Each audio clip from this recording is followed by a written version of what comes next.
Welcome back, deep thinkers. Ever feel like you're pushing a boulder uphill trying to get someone to do something? What if I told you there's a secret weapon to make that boulder roll downhill on its own? Today, we're diving into the fascinating world of reverse psychology and uncovering 10 unbeatable techniques you can use in your everyday life. Get ready to unlock the power of persuasion and influence. It's all about understanding human nature, folks. Now, let's talk about love. How many times have you been frustrated because your partner isn't planning romantic dates? You hint, you suggest, but nothing happens. Instead of saying, "I wish you would plan a date, try this. I've been so busy lately, I don't think I have the energy to plan anything fun." See what happens? By taking yourself out of the running, you create a void.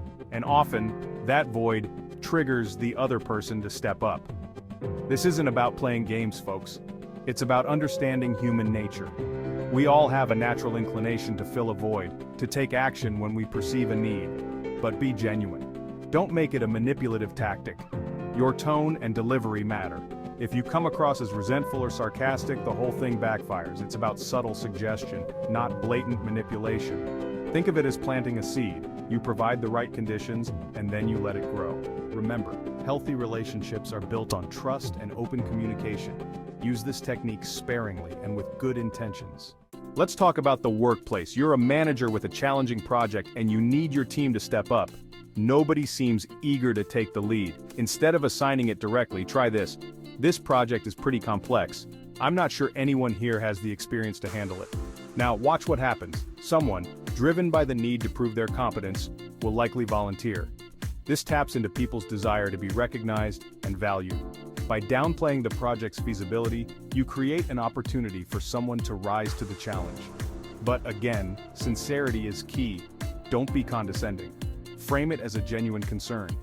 This isn't about tricking your employees, it's about motivating them. We all want to feel capable and competent. This technique leverages that desire. Combine it with positive reinforcement and genuine appreciation for your team's efforts. True leadership isn't about forcing compliance, it's about inspiring excellence. Parenting. One of the toughest yet most rewarding jobs in the world. You've got a picky eater who refuses their vegetables. Sound familiar?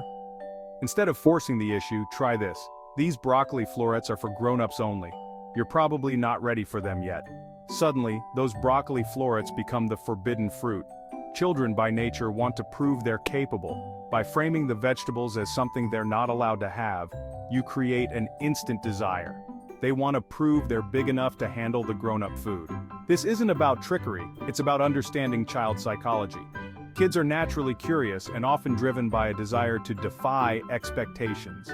This technique playfully taps into that inherent drive, but be playful, not condescending. Your tone should be light and encouraging.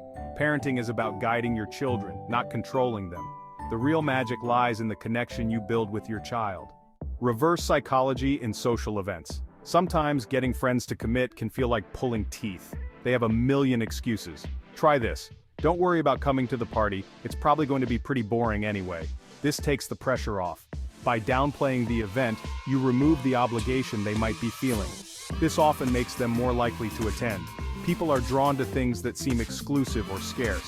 By suggesting the event might not be that great, you paradoxically make it more appealing. It's like saying, "This party isn't for everyone." That piques their curiosity. They want to see for themselves, but, as always, be genuine. Don't be sarcastic or dismissive.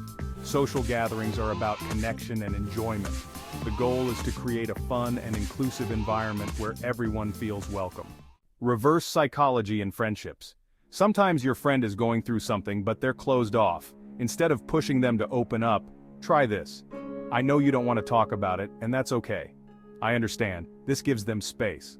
By acknowledging their reluctance, you paradoxically create an opening. They might feel more comfortable sharing once they feel like they're not being pressured.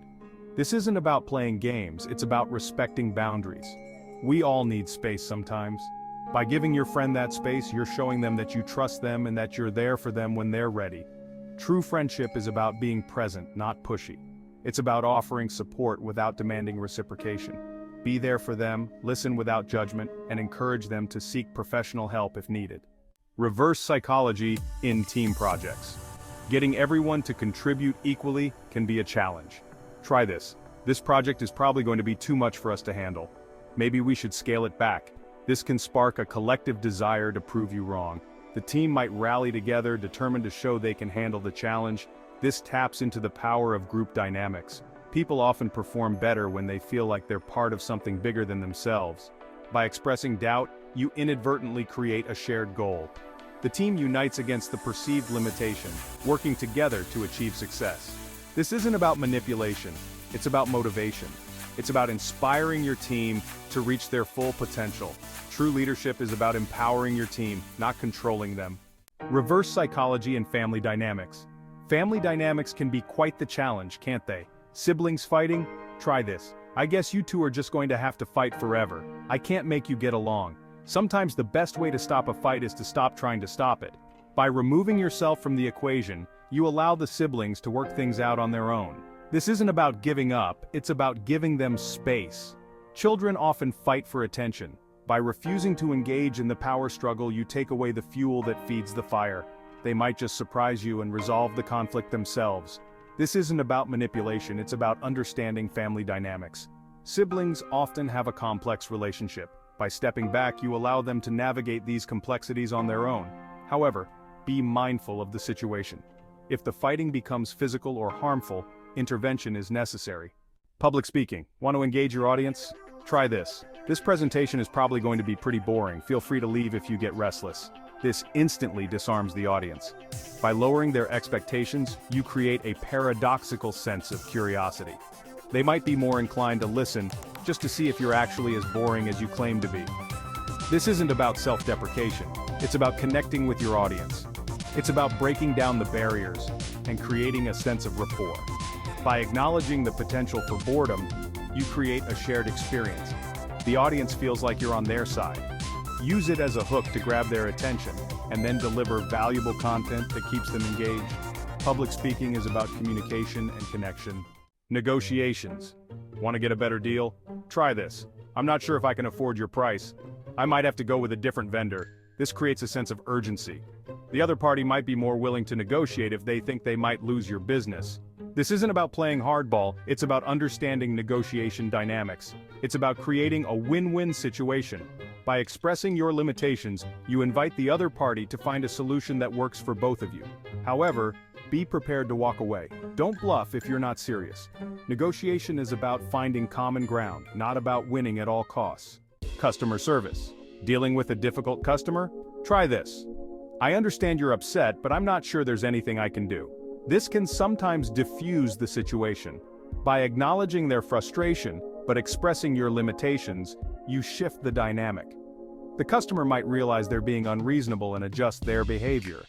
This isn't about giving in, it's about managing expectations. It's about setting boundaries while still providing excellent customer service.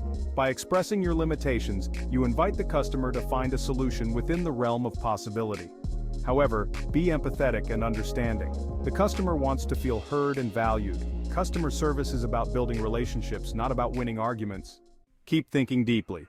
Thank you for watching, Deep Thinkers. If you found these techniques useful, don't forget to like, comment, and subscribe. Share your thoughts and experiences with reverse psychology in the comments below. Remember, reverse psychology is a powerful tool, but it's not a magic bullet. Until next time, keep thinking deeply.